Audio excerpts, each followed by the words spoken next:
बहुत सिंपल सी बात है। या तो बाहर निकलो, स्ट्रगल करो, राह के धक्के खाओ, सीखो, जीतो, हारो, खुद को पहचानो, डिसिप्लिन और कंसिस्टेंसी को एक्सेप्ट करो।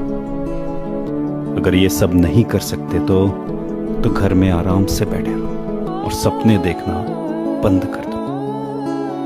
ये काम चलाओ मेहनत करने से, थोड़ा बहुत काम कर लेने से सपने सच नहीं होते।